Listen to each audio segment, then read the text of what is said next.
चलिए, स्वागत है आप सभी का आपके अपने परिवार एग्री मंत्रा में। मेरा नाम है ऋषि शर्मा और फ्रेंड्स, जैसा कि आप सभी को पता है कि हम आईबीपीएस एएफओ यानी कि एग्रीकल्चर फील्ड ऑफिसर के जो अभी जनवरी 2021 में मेंस होना है उसके पेपर को लेके सुपर 30 एक सीरीज चला रहे हैं, जिसमें काफ़ी सारे क्वेश्चंस हम जो इम्पोर्टेंट है आपके एग्ज़ाम पॉइंट ऑफ व्यू से उन्हें डिस्कस कर रहे हैं। कुछ सेशन इसमें हो चुके हैं। आप लोगों ने जिन लोगों ने अभी तक नहीं देखा है वो जाके प्रीवियस सेशन भी देख सकते हैं। आज के सेशन में हम अगले टॉप 30 क्वेश्चंस के बारे में डिस्कस करेंगे। और ये सारे क्वेश्चंस जो हैं वो अलग अलग स्ट्रीम्स के हैं, अलग अलग टॉपिक्स के हैं, जो जिनसे अब तक जहाँ से रिलेटेड अब तक एग्जामिनर ने एग्ज़ाम में क्वेश्चन बनाए हैं। तो सारे के सारे टॉपिक जो हैं, सारे के सारे क्वेश्चन आपके एग्ज़ाम पॉइंट ऑफ व्यू से बहुत ही इंपॉर्टेंट है। इसके अलावा एक दो चीज़ें और जो अदर एग्ज़ाम के बच्चे इस वीडियो को देख रहे हैं, जैसे इफ़को एजीटी के कुछ बच्चे देख रहे होंगे, ठीक है, डीडीओ एसओ के बच्चे देख रहे होंगे।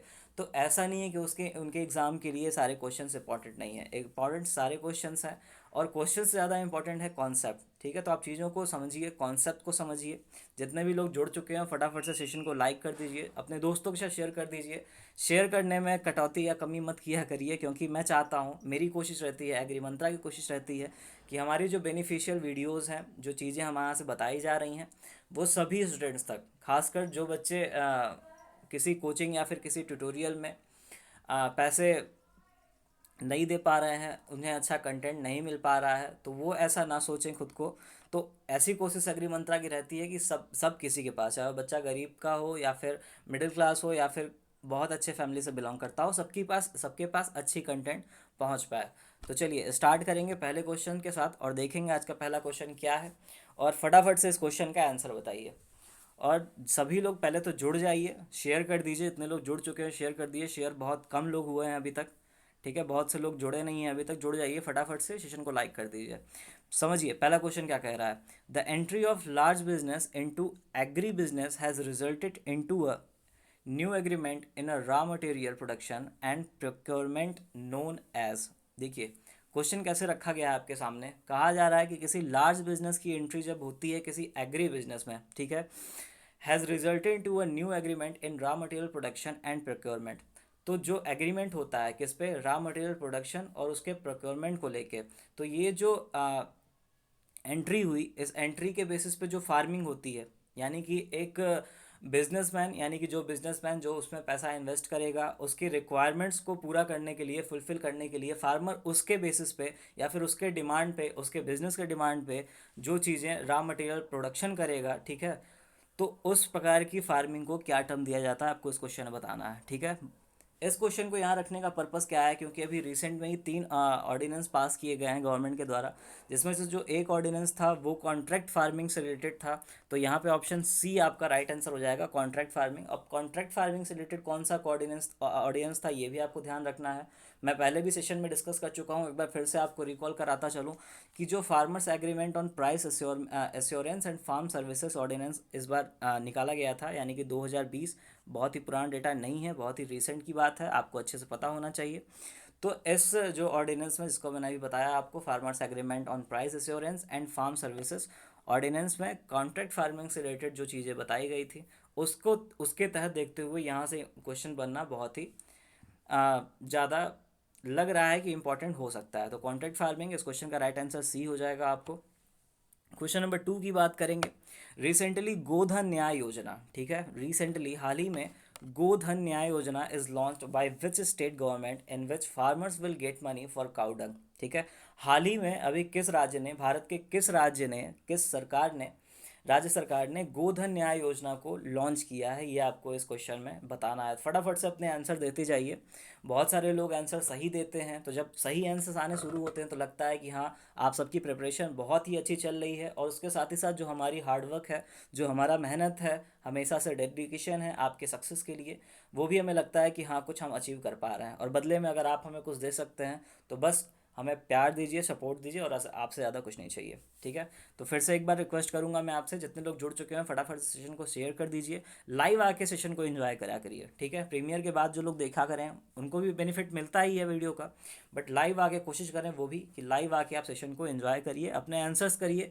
और जितने क्वेश्चन आप कर पा रहे हैं सुपर 30 क्वेश्चन में से जितने भी क्वेश्चन आप सही कर पा रहे हैं, लास्ट में आप क्या क्या करिए, आप लास्ट में एक अपना रिजल्ट दे सकते हो, वहाँ पे दिखा सकते हो कि आप कितने क्वेश्चन सही कर पा रहे हो और एनालिसिस कर पाओगे कि आपकी प्रिपरेशन अभी किस लेवल पे चल रही है। तो गोधन न्याय योजना की बात पूछी गई है इस क्वेश्चन में, और गोधन न्याय योजना अभी कुछ दिनों पहले की बात है, और ये गवर्नमेंट ऑफ छत्तीसगढ़ के द्वारा यानी कि छत्तीसगढ़ राज्य सरकार के द्वारा एक प्रतिपादित स्कीम है गोधन न्याय योजना। ठीक है, इसमें होना क्या है, इसमें फार्मर्स को काऊ डंग के लिए, ठीक है, काऊ डंग के लिए पैसे मिलने हैं। और बात करेंगे अगर इस स्कीम की, तो ये 20 जुलाई, ठीक है, 20 जुलाई को ये स्कीम लॉन्च हुई है 2020 में।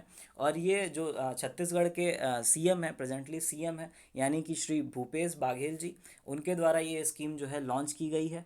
इसमें फार्मर्स को इसमें फार्मर्स को काउडंग जो है वो 2 रुपीज़ पर केजी के रेट से, 2 रुपीज़ पर केजी के रेट से काउडंग जो है वो फार्मर से खरीदा जाएगा इस योजना के अंतर्गत। चलिए क्वेश्चन नंबर 3 की बात करेंगे। Polyvalent tissue culture vaccine is used against which disease of cattle. Polyvalent tissue culture vaccine, बहुत ही important question. Polyvalent tissue culture vaccine की जब बात करते हैं तो दिमाग में दो डिजीज आती हैं, ठीक है, एक आता है मैरेक्स डिजीज और एक आता है फूट एंड माउथ डिजीज। ठीक है, तो पॉलीवैलेंट टिश्यू कल्चर की अगर बात करें तो ये सारे ऑप्शंस में जो जो हमारा राइट आंसर हो जाएगा वो क्या हो जाएगा, ऑप्शन बी, यानी कि फूट एंड माउथ डिजीज, जिसे हम खुरपका और मुंहपका रोग भी कहते हैं। उसमें पॉलीवैलेंट टिश्यू कल्चर वैक्सीन जो है वो एक बहुत ही ज़्यादा डोमिनेंट रोल प्ले करता है इसके कंट्रोल मेजर्स के लिए। ठीक है, और ये एक वायरस से होने वाली बीमारी है, विषाणु जनित रोग है। क्वेश्चन नंबर 4 की बात करेंगे। Free movement of water in soil stops immediately when it reaches to the point of. ठीक है, बहुत ही अच्छा क्वेश्चन सॉइल साइंस से लिया गया है। पूछा जा रहा है क्वेश्चन में कि जब मृदा में जो जल का संवहन होता है, मुक्त संवहन होता है, यानी कि फ्री मूवमेंट होता है, वो कौन से पॉइंट पे पहुंचने के बाद रुक जाता है। ठीक है, आपसे इस क्वेश्चन में पूछा गया है। तो जाहिर सी बात है कि एक स्टेज तक हम फील्ड में वाटर को जो है देते रहते हैं, और वाटर का जो फ्री मूवमेंट है वो चलता रहता है, चलता रहता है। बट एक ऐसी स्टेज आती है, एक ऐसी पॉइंट आती है जब वो जो फ्री मूवमेंट ऑफ वाटर होता है वो स्टॉप हो जाता है। तो इस क्वेश्चन में आपसे वही पूछा जा रहा है। तो इस क्वेश्चन का जो राइट आंसर है वो हो जाएगा ऑप्शन नंबर डी, यानी कि फील्ड कैपेसिटी। फील्ड कैपेसिटी पे जैसे ही वाटर एफिशिएंसी पहुंचती है, उसके बाद फ्री मूवमेंट ऑफ वाटर जो है वो स्टॉप हो जाता है। तो यहाँ पे डी ऑप्शन हमारा राइट आंसर हो जाएगा। क्वेश्चन नंबर 5 की बात करेंगे। World earth day is celebrated on. ठीक है, यहाँ पे पृथ्वी दिवस विश्व पृथ्वी दिवस पूछा जा रहा है कि कब मनाया जाता है। कई सारे डेज भी आपको अच्छे से एग्जाम के लिए याद करके जाने हैं, क्योंकि डेज से भी क्वेश्चन बन रहे हैं आपके एग्जाम में। आपको बिल्कुल भी रिस्क नहीं लेना है। उसके साथ ही साथ डेज के साथ ही साथ आपको इंटरनेशनल ईयर्स भी याद रखने हैं। ठीक है, इंटरनेशनल ईयर्स भी याद रखने हैं कि कौन सा ईयर किस चीज़ के लिए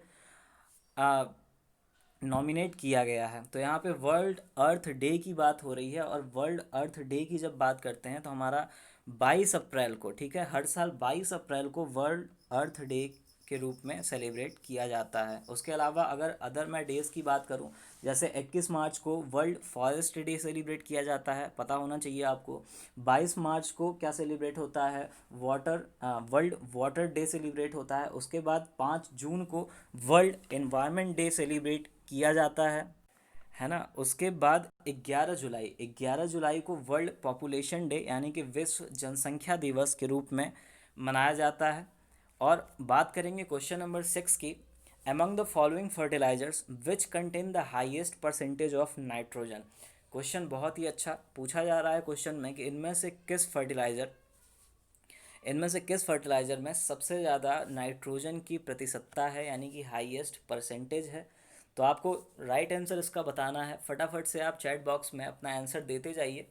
बहुत सारे लोग जुड़ चुके हैं, और फिर से मैं कहूँगा कि जितने लोग जुड़ चुके हैं फटाफट से सेशन को शेयर कर दीजिए अपने दोस्तों के साथ, ताकि सभी तक ये बेनिफिशियल वीडियो हमारा पहुँच सके। तो आपको बताना है कि इसमें से कौन सा जो है पांचों ऑप्शंस में से राइट आंसर हो जाएगा जिसमें नाइट्रोजन की सबसे अधिक मात्रा, हाईएस्ट परसेंटेज पाई जाती है। तो यहाँ पे ऑप्शन ए हमारा राइट आंसर हो जाएगा, यूरिया। ठीक है, यूरिया में लगभग 46% नाइट्रोजन की प्रतिशतता, यानी कि परसेंटेज पाई जाती है। अगर सबसे कम की बात करें तो वो भी आपके सामने आंसर में ऑप्शंस में दिया, जानबूझ के रखा गया है ताकि आपको दोनों चीज़ें बताई जा सकें।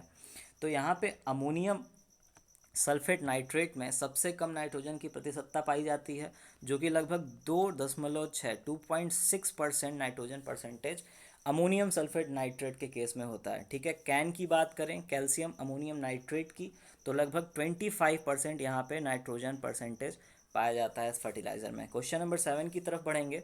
The per capita availability of milk in India during the year 2018-19 was about.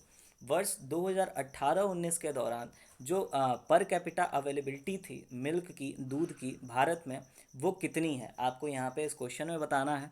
बहुत ही अच्छा क्वेश्चन, साथ ही साथ इंपॉर्टेंट आपके सारे एग्जाम्स के लिए। तो यहाँ पे इस क्वेश्चन का राइट आंसर क्या हो जाएगा, फटाफट से आप कमेंट करके बताइए। जी हाँ, यहाँ पे ऑप्शन ई हमारा राइट आंसर हो जाएगा। ऑप्शन ई यानी कि 394 ग्राम्स पर डे। ठीक है, ग्राम्स पर डे में पर कैपिटा अवेलेबिलिटी निकाली जाती है मिल्क की, पहली चीज़। दूसरी चीज़ एनडीडीबी के द्वारा यानी कि नेशनल डेयरी डेवलपमेंट बोर्ड के द्वारा ये डेटा हाँ अनाउंस किया जाता है। वैसे आपको एनुअली ये डाटा देखने को मिल सकता है। क्वेश्चन में बस आपसे 2018-19 का पूछा गया है, तो आपको ध्यान रखना है 394 ग्राम पर डे जो हमारा पर कैपिटा अवेलेबिलिटी है मिल्क का इंडिया में, वो इतनी रही। क्वेश्चन नंबर 8 की बात करेंगे। Citrus fruits are the indicator plant for the deficiency symptoms of. ठीक है, सिट्रस फ्रूट्स की जब बात करते हैं, सिट्रस फ्रूट की जब बात करते हैं तो ये मैग्नीज़ के इंडिकेटर प्लांट के रूप में काम करते हैं। ठीक है, मैग्नीज़ की जब डिफिशियंसी शो होने लगती है सॉयल में, तो सिट्रस फ्रूट्स जो हैं, सिट्रस प्लांट्स जो हैं, वो एज ए इंडिकेटर प्लांट वहाँ पे उस सॉयल में काम करते हैं। क्वेश्चन नंबर 9 की बात करेंगे। In which form of cutting all branches of forest trees are being cut और रिमूव। ठीक है, तो कटिंग की ऐसी कौन सी विधि है, कौन सा मेथड है जिसमें जो फॉरेस्ट ट्रीज होती हैं यानी कि फॉरेस्ट के जो वृक्ष होते हैं उनमें उनके सारे ब्रांचेस को रिमूव कर दिया जाता है, तो वो कटिंग की कौन सी मेथड में आता है, ये आपके प्रीवियस ईयर के पेपर में पूछा गया क्वेश्चन है। एग्रीकल्चर फील्ड ऑफिसर के मेंस में पूछा गया क्वेश्चन है, इसलिए आपके सामने रखा भी गया है क्योंकि ये इंपॉर्टेंट है। तो इस तरह के जो टर्म से रिलेटेड क्वेश्चन बनते हैं उससे भी आप अवेयर रहिएगा, अच्छे से पढ़ के जाइएगा। जितने भी टर्मिनोलॉजीज़ हैं अलग अलग सेक्टर्स के, अलग अलग स्ट्रीम्स के, सब्जेक्ट्स के, उनको आपको ध्यान में रखना है। तो यहाँ पे लॉपिंग का यूज़ करके जो फॉरेस्ट ट्रीज़ होते हैं उनको उनकी ब्रांचेस को कट कर दिया जाता है, ताकि नेक्स्ट ईयर में, नेक्स्ट सीजन में या फिर अगले समय में उनकी बेटर ग्रोथ हो सके, विगरस ग्रोथ हो सके। ठीक है, ज़्यादा से ज़्यादा प्रोडक्शन हम फिर उनसे ले सकें, तो इसके लिए लॉपिंग कर दिया जाता है। क्वेश्चन नंबर 10 की ओर बढ़ेंगे, बात करेंगे। क्वेश्चन में क्या कहा जा रहा है, देखिए ध्यान से। Which one of the following is a gynoecious variety of cucumber. ठीक है, इंपॉर्टेंट क्वेश्चन है आपके एग्जाम के लिए। पूछा जा रहा है कि इनमें से कौन सी वेराइटी, इनमें से कौन सी किस्म जो है कुकुम्बर की, खीरे की, गाइनोसियस वैरायटी है। ठीक है, पहले तो आपको यही समझना है कि गाइनोसियस वैरायटीज़ क्या होती हैं। तो गाइनोसियस वैरायटीज़ बहुत सारे लोगों को पता भी होगी, जिन लोगों को नहीं पता है वो जान लें कि जिनमें फीमेल फ्लावर्स, ठीक है, जिनमें फीमेल फ्लावर डोमिनेंट होते हैं उनको गाइनोसियस वैरायटीज़ कहते हैं। और अगर बात करेंगे मोनोसियस वैरायटीज़ की, तो उनमें जो है मेल फ्लावर्स होते हैं, जो मेल फ्लावर्स होते हैं वो डोमिनेंट होते हैं। तो यहाँ पे या इस क्वेश्चन में आपसे गाइनोसियस वैरायटी पूछी गई है, तो यहाँ पे ऑप्शन ए हमारा राइट आंसर हो जाएगा, पूसा संयोग। ठीक है, पूसा संयोग यहाँ पे गाइनोसियस वैरायटी है कुकुम्बर की। क्वेश्चन नंबर 11 की बात करेंगे। Which one of the following is best for groundnut cultivation. ठीक है, ग्राउंड नट कल्टिवेशन, मूंगफली उत्पादन के लिए इनमें से किस प्रकार की मृदा सबसे बेस्ट यानी कि सुटेबल मानी जाती है, इस क्वेश्चन को आपको बताना है। ठीक है, फटाफट से कमेंट करके बताइए। और कोई डाउट रहा करे, कोई डाउट रहा करे तो आप टेलीग्राम पे पर्सनली पूछ सकते हैं। ठीक है, यहाँ पे आप कमेंट सेक्शन में पूछ सकते हैं। प्रीमियर के बाद, आप प्रीमियर के दौरान अगर देख रहे हैं तो प्रीमियर के चैट बॉक्स चल रही है, वहाँ पे आपको सारे क्वेश्चंस के डाउट्स के आंसर आपको मिल रहे होंगे। जितने लोग प्रीमियर के बाद देख रहे हैं वो क्या करेंगे, या तो कमेंट सेक्शन में अपने क्वेश्चन छोड़ जाएं, या फिर अगर उन्हें क्वेश्चंस के डिफ़िकल्टी ज़्यादा हैं, डाउट्स ज़्यादा हैं, तो वो टेलीग्राम पे आके पर्सनली वहाँ पे क्वेश्चंस को अपने पूछ सकते हैं। ठीक है, तो घबराना नहीं है, आपको क्वेश्चन नंबर 11 का आंसर बताना है। और यहाँ पे ऑप्शन डी हमारा राइट आंसर हो जाएगा, यानी कि सैंडी लोम टाइप की जो सॉइल होती है वो बेस्ट सुटेबल मानी जाती है ग्राउंड नट कल्टिवेशन के लिए। क्योंकि जो पैगिंग वगैरह की फॉर्मेशन होती है, पैग फॉर्मेशन होती है, पैगिंग की जो प्रोसेस होती है वो बहुत सुटेबल होती है इस प्रकार की सॉइल में ग्राउंड नट के लिए। ठीक है, क्वेश्चन नंबर 12 की ओर बढ़ेंगे और बात करेंगे। The rate of water absorption by the plant is decreased due to the deficiency of. ठीक है, क्वेश्चन में देखिए क्या पूछा जा रहा है, अच्छा क्वेश्चन आपके सामने रखा गया है। द वाटर एब्जॉर्प्शन की जो रेट होती है ठीक है, वो डिक्रीज़ हो जाती है किसकी डिफिशियंसी की वजह से, यानी कि किसकी कमी के कारण जो वाटर एब्जॉर्प्शन की रेट है वो डिक्रीज़ हो जाती है मृदा में, ये आपको बताना है यहाँ पे। तो इस क्वेश्चन का जो राइट आंसर है वो क्या हो जाएगा, ऑप्शन नंबर ए, यानी कि आयरन। आयरन की अगर कमी हो जाए, ठीक है, आयरन की डेफिशिएंसी हो जाए तो वाटर एब्जॉर्प्शन की जो रेट है वो डिक्रीज़ हो जाती है, घट जाती है। ठीक है, ध्यान रखना है आपको। क्वेश्चन नंबर 13 की बात करेंगे। Recently Kisan Suryoday Yojana has been inaugurated by PM Narendra Modi in which state. ठीक है, हाल में ही अभी किसान सूर्योदय योजना को लॉन्च किया गया, इनॉग्रेट किया गया, किसके द्वारा, honourable prime minister Narendra Modi ji के द्वारा। तो क्वेश्चन में आपसे पूछा जा रहा है कि ये योजना, ये स्कीम जो है वो किस किस स्टेट में लॉन्च हुई है, इनॉग्रेट हुई है। तो फटाफट से इस क्वेश्चन का राइट आंसर दीजिए, और इस क्वेश्चन का जो राइट आंसर हो जाएगा वो हो जाएगा ऑप्शन नंबर डी, यानी कि गुजरात। ठीक है, गुजरात में किसान सूर्योदय योजना लॉन्च किया गया है, और ये कब लॉन्च हुआ है ये भी आपको ध्यान रखना है, डेट आपको ज़रूर याद रखना है, क्योंकि एक स्कीम से और सब्सिडीज़ वगैरह से सारे क्वेश्चंस आपको अच्छे से पढ़ के जाना है। तो 24 अक्टूबर 2020 को प्रधानमंत्री नरेंद्र मोदी ने किसान सूर्योदय योजना को इनॉग्रेट किया गुजरात में। ठीक है, इस योजना के अंतर्गत होना क्या है ये भी आपको ध्यान रखना है। 16 घंटे की इलेक्ट्रिसिटी सप्लाई, ठीक है, पावर सप्लाई देने की बात कही गई है इस योजना के अंतर्गत, यानी कि सुबह 5 बजे से लेके रात के 9 बजे तक पावर सप्लाई दी जाएगी। वो भी किस पर्पज़ के लिए, इरिगेशन पर्पज़ के लिए। ठीक है, पावर सप्लाई दी जाएगी इरिगेशन पर्पज़ के लिए। क्वेश्चन नंबर 14 की बात करेंगे। Which of the following crop has protogyny nature. ठीक है, पूछा जा रहा है क्वेश्चन में प्रोटोगाइनी नेचर के बारे में पूछा जा रहा है इस क्वेश्चन में। तो आपको बताना है कि इनमें से कौन सी क्रॉप है जिसमें प्रोटोगाइनी नेचर जो है देखने को मिलता है। तो पहले तो आपको ये पता होना चाहिए कि प्रोटोगाइनी नेचर होता क्या है, फिर तो आप इसका आंसर कर पाएंगे। बहुत से लोग जानते होंगे और वो सही आंसर कर भी रहे हैं। ठीक है, तो प्रोटोगाइनी नेचर जो लोग नहीं जानते हैं वो जान लीजिए। जहाँ पे जिस क्रॉप में या फिर जिस प्लांट में जो कार्पेल्स होते हैं उनका उनका जो कह सकते हो उनका निर्माण पहले हो जाता है, मतलब वो पहले एक्टिव हो जाते हैं carpels in the respect of stamens. यानी कि सिंपल भाषा में ऐसे समझ सकते हैं कि जो फीमेल रिप्रोडक्टिव ऑर्गन्स होते हैं प्लांट के, क्रॉप के, वो क्या होते हैं, वो पहले डेवलप हो जाते हैं with respect to male reproductive organ. तो यहाँ से आप समझ सकते हो, तो जहाँ पे फीमेल रिप्रोडक्टिव ऑर्गन पहले डेवलप हो जाता है तो उसको प्रोटोगाइनी। और यहाँ से ध्यान रखिएगा, गाइनी से आप समझ सकते हैं याद करने का तरीका, प्रोटो यानी कि प्री, ऐसे समझिएगा कि प्रोटो यानी कि पहले, गायनी मतलब फीमेल रिप्रोडक्टिव ऑर्गन। ठीक है, तो इस प्रकार की जो फसल है, इन पांचों ऑप्शन में से आपको सही आंसर बताना है। तो यहाँ पे सी ऑप्शन हमारा बाजरा जो है राइट आंसर हो जाएगा। इसी तरह से होता है प्रोटेंड्री। तो प्रोटेंड्री में क्या होता है, वहाँ पे क्या होगा, वहाँ पे मेल रिप्रोडक्टिव ऑर्गन पहले डेवलप हो जाएगा with respect to female reproductive organ. ठीक है, दोनों चीज़ों को अच्छे से ध्यान रखिएगा। क्वेश्चन नंबर 15 की बात करेंगे। Which of the following planting distance is kept in Medo orchard system of Goa. Goa के मेडो ऑर्चार्ड सिस्टम की अगर बात करें तो वहाँ पे प्लांटिंग के लिए कितनी डिस्टेंस रखी जाती है, इस क्वेश्चन में आपसे पूछा जा रहा है।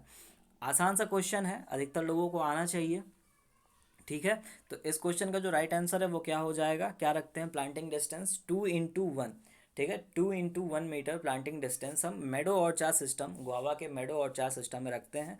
तो अगर इस हिसाब से हम जब स्पेसिंग करते हैं तो लगभग 5,000 प्लांट्स हमारे, 5,000 प्लांट्स जो हमारे हैं इतना हम ऑर्चार्ड सिस्टम में पर हेक्टेयर के हिसाब से ऑर्चार्ड सिस्टम में प्लांट्स को लगा देते हैं गोवा के। क्वेश्चन नंबर 16 की ओर बढ़ेंगे।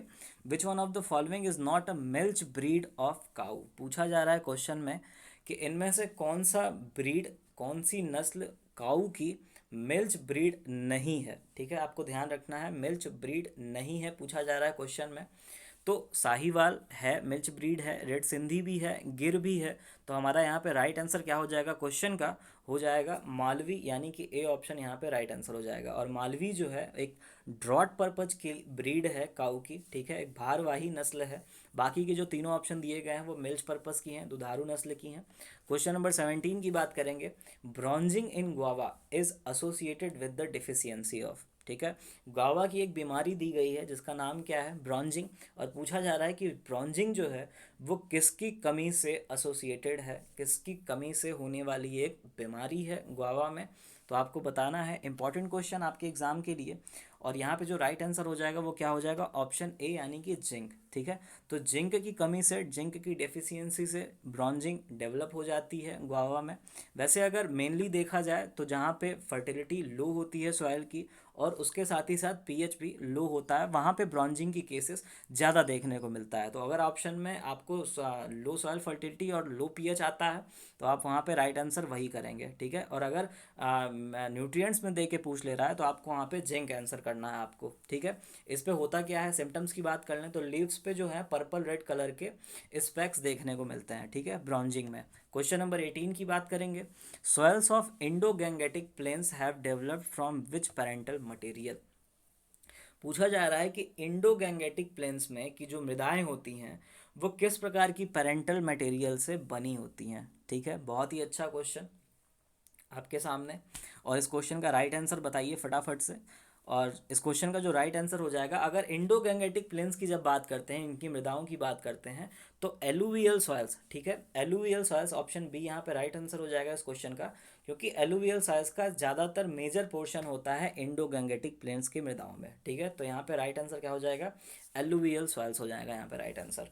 क्वेश्चन नंबर 19 की बात करेंगे, कैनिबलिज्म। ठीक है, क्या दिया गया है, cannibalism disease of poultry is related with the deficiency of. ठीक है, पोल्ट्री की एक बहुत ही इंपॉर्टेंट डिजीज आपके सामने है जिसका नाम क्या है, कैनिबलिज्म। और पूछा जा रहा है कि ये किसकी डेफिशिएंसी से रिलेटेड है। तो इस क्वेश्चन का आपको राइट आंसर बताना है। इसके पहले अगर आप लोगों ने अभी तक सेशन को शेयर नहीं किया है, आप लोग बीच में आके थोड़ा सा सुस्त क्यों हो जाते हो, स्लो क्यों हो जाते हो। ठीक है, 30 क्वेश्चन का ही सेट रखा जाता है आपके सामने ताकि आपकी एनर्जी बनी रहे, आप सारे क्वेश्चन को सही ढंग से अटैम्प्ट कर पाओ। ठीक है, कॉन्सेप्ट्स को सीख पाओ, कुछ नई चीज़ें जान पाओ और कुछ आपको इंटरेस्टिंग फैक्ट्स निकाल के दिए जाएं, ये हमारी पूरी कोशिश रहती है। आप बीच में स्लो मत होइए, अपनी एनर्जी को from the starting, from the beginning of the session to the end of the session बरकरार बनाए रखा करिए। ठीक है, और अपने फ्रेंड्स के साथ फटाफट से शेयर कर दीजिए सेशन को। जितने लोग नए जुड़ गए हैं लाइक कर दीजिए अगर सेशन पसंद आ रहा हो तो। कैनिबलिज्म डिजीज़ की जब बात करते हैं तो ये पोल्ट्री की एक बहुत ही इंपॉर्टेंट डिजीज़ है। इसको बहुत ही खतरनाक डिजीज़ की कैटेगरी में भी रखा जाता है पोल्ट्री के। ठीक है, तो ये एक साल्ट की कमी से, डेफिशिएंसी से होने वाला डिजीज़ है और यहाँ पे ऑप्शन ए हमारा राइट आंसर हो जाएगा, NaCl। ठीक है, सोडियम क्लोराइड की डेफिशिएंसी से होने वाला डिजीज़ है। ये पुअर मैनेजमेंट प्रैक्टिसेस के वजह से होता है। ठीक है, पोल्ट्री में अगर हम मैनेजमेंट प्रैक्टिसेस अच्छे से नहीं करेंगे तो ये बीमारी वहाँ पे देखने को मिलेगी। और ख़तरनाक बीमारी होने की वजह क्या है कि इसमें जो पोल्ट्री बर्ड्स होते हैं वो एक दूसरे के फेदर्स वगैरह, कॉम्स और टोज वगैरह को नोचने लगते हैं। ठीक है, एक दूसरे पे ही अटैक करने लगते हैं। तो ये क्या है, बहुत ही एक खतरनाक बीमारी की कैटेगरी में आता है। क्वेश्चन नंबर 20 की बात करेंगे। First automatic weather station. ठीक है, automatic weather station was introduced by which state of India. Bharat की पहली, ठीक है, स्वचालित वेदर स्टेशन की बात करेंगे तो वो किस राज्य के द्वारा इंट्रोड्यूस की गई है भारत में, यहाँ पे क्वेश्चन में आपको बताना है। बहुत ही इंपॉर्टेंट क्वेश्चन। तो यहाँ पे ऑप्शन ई हमारा राइट आंसर हो जाएगा, महाराष्ट्र। ठीक है, महाराष्ट्र में 30 अप्रैल, आपको डेट भी याद रखना है, आपके एग्ज़ाम के लिए इंपॉर्टेंट है। 30 अप्रैल 2017 में महाराष्ट्र के उस समय के जो सीएम थे यानी कि देवेंद्र फडणवीस जी के द्वारा ये महाराष्ट्र के नागपुर में ये फर्स्ट ऑटोमेटिक वेदर स्टेशन की शुरुआत की गई थी। तो आपको ध्यान रखना है इस क्वेश्चन को। क्वेश्चन नंबर 21 की बात करेंगे। Which one of the following is used in cotton and tomato as a trap crop to control the pest Helicoverpa armigera. ठीक है, हेलिकोवर्पा आर्मीजेरा जो कि एक टोमेटो और कॉटन की एक बहुत ही सीरियस पेस्ट है, इसको कंट्रोल करने के लिए इन दोनों में कौन सी एज अ ट्रैप क्रॉप फसल हम यूज़ करते हैं, आपको इस क्वेश्चन का राइट आंसर यहाँ पे बताना है।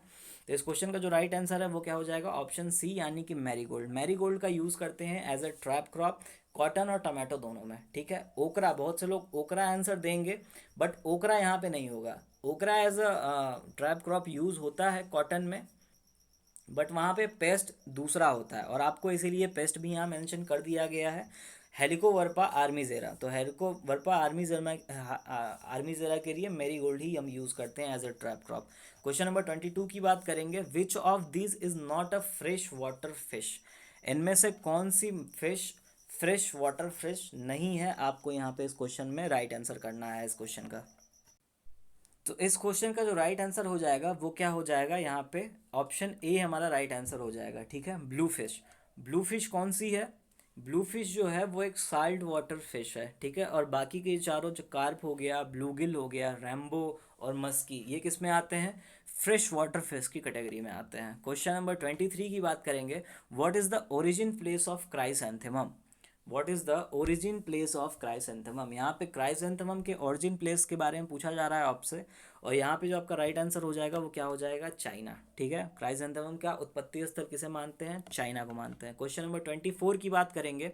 Incorporation of crop straw and residues after the harvesting of crop is called. ठीक है, फसल के कटाई के बाद, ठीक है, हार्वेस्टिंग के बाद जो क्रॉप स्ट्रॉ और रेसिड्यू, ठीक है, फसल अवशेष बच जाते हैं, उसको हम इनकॉर्पोरेट कर देते हैं उसी सॉइल में। तो इस प्रकार की जो टिलेज प्रोसेस होती है, कर्षण क्रिया होती है, उसे क्या नाम दिया जाता है, इस क्वेश्चन में आपको बताना है।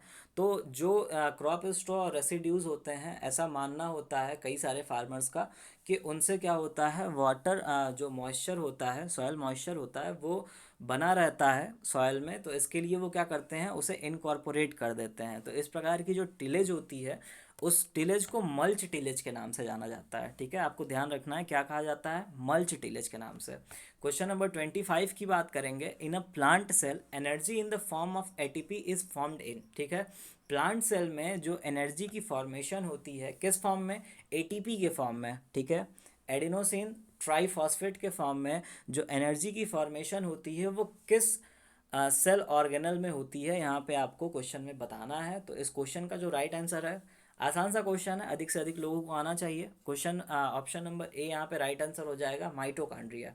ठीक है, माइटोकांड्रिया में जो है वो एटीपी की फॉर्मेशन होती है, और इसीलिए हम लोग बचपन से पढ़ते हैं, क्या पढ़ते हैं कि माइटोकांड्रिया को powerhouse of the cell भी कहा जाता है। ठीक है, कोशिका का पावर हाउस कहा जाता है। क्वेश्चन नंबर 26 की बात करेंगे। Which plant growth regulator is commercially used in grapes for berry elongation? ठीक है, तो ग्रेप्स के केस में ये प्रॉब्लम देखने को मिलती है कि होता क्या है, जो बेरी की फॉर्मेशन होती है, जो बेरी की फॉर्मेशन होती है, उसकी ग्रोथ अच्छे से हो नहीं पाती है। तो उसके इलोंगेशन के लिए एक पीजीआर का यूज़ करते हैं, और वो कॉमर्शियली यूज़ करते हैं। तो इस क्वेश्चन में आपसे वही पूछा जा रहा है कि उसका नाम क्या है, आपको यहाँ पे बताना है। तो यहाँ पे हम ग्रेप्स के जो बेरी इलोंगेशन के लिए, और चूँकि करता क्या है पीजीआर, यहाँ पे जो बेरीज की सेल होती हैं वहाँ पे डिवाइडेशन की प्रोसेस को बढ़ा देता है, वहाँ पे सेल मल्टीप्लिकेशन ज़्यादा हो जाती है। इसके वजह से बेरी इलोंगेशन हो जाता है, और हमें जो सीडलेस कल्टीवार होते हैं ग्रेप्स के, उनके बड़े साइज़ के बेरी हमें मिल जाते हैं। तो उसके लिए हम जिब्रेलिक एसिड, ठीक है, तो इस क्वेश्चन का राइट आंसर क्या हो जाएगा? ऑप्शन बी, जिब्रेलिक एसिड का यूज़ करते हैं, यानी कि GA3 का यूज़ कर देते हैं, जिसकी वजह से बेरी इलोंगेशन बढ़ जाती है ग्रेप्स के केस में। क्वेश्चन नंबर 27 की बात करेंगे। किसान रथ मोबाइल ऐप, ठीक है, Kisan Rath mobile app was launch during कोविड-19 pandemic to facilitate transportation of food grains and perishables on. Question में पूछा जा रहा है कि किसान रथ मोबाइल ऐप जो कि कोविड-19 पेंडेमिक के दौरान लॉन्च किया गया था, किसके लिए? To facilitate transportation of food grains and perishable, food grains और पेरिसेबल्स के ट्रांसपोर्टेशन के लिए कोरोना टाइम में, यानी कि कोविड-19 पेंडेमिक के दौरान इस मोबाइल ऐप को लॉन्च किया गया था, किसान रथ को। तो आपसे डेट पूछी जा रही है कि ये कब लॉन्च किया गया था। ठीक है, मैं हमेशा आपसे कहता रहता हूँ, जितने भी स्कीम्स लॉन्च हो, जितने भी ऐप्स लॉन्च हो, उन सब के बारे में आपको एटलीस्ट आपको डेट याद रखना है, और वो किस पर्पज़ के लिए यूज़ हुई, किसने लॉन्च किया, और कहाँ लॉन्च किया, किस स्टेट में, किस प्लेस पे। अगर आप इतना याद रखते हो तो ये आपके लिए बहुत ही ज़्यादा बेनिफिशियल साबित होगा आपके एग्ज़ाम के लिए। ठीक है, तो किसान रथ मोबाइल ऐप जो है वो कब लॉन्च हुआ था? वो लॉन्च हुआ था 17 अप्रैल 2020 को। ठीक है, 17 अप्रैल 2020 को किसान रथ मोबाइल ऐप लॉन्च किया गया था। जो ऑनरेबल एग्रीकल्चर मिनिस्टर हैं इस टाइम के, कौन है? मिस्टर तोमर जी के द्वारा ये किसान रथ मोबाइल ऐप लॉन्च किया गया था 17 अप्रैल 2020 को। ठीक है, क्वेश्चन नंबर 28 की बात करेंगे। Which one is the most effective weedicide for control of phalaris minor weed in plant weed is? ठीक है, गेहूं में, वीट में फेलेरिस माइनर को कंट्रोल करने के लिए जो मोस्ट इफेक्टिव वीडिसाइड है होता है वो कौन सा है, आपको इन पांचों ऑप्शंस में से बताना है। तो इस क्वेश्चन को तो बहुत सारे लोग को आना चाहिए, सिंपल सा क्वेश्चन है बट इम्पॉर्टेंट है, ठीक है।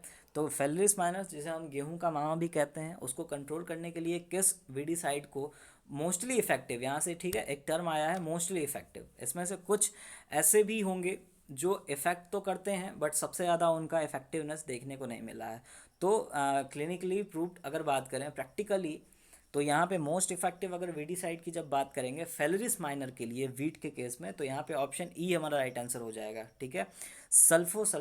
सल्फोसल्फ्यूरान का यूज़ करते हैं, ये कि मोस्ट इफेक्टिव वीडिसाइड के रूप में जाना जाता है फेलरिस माइनर के लिए। क्वेश्चन नंबर 29 की बात करेंगे, which one of the following is a naturally occurring auxin, ठीक है।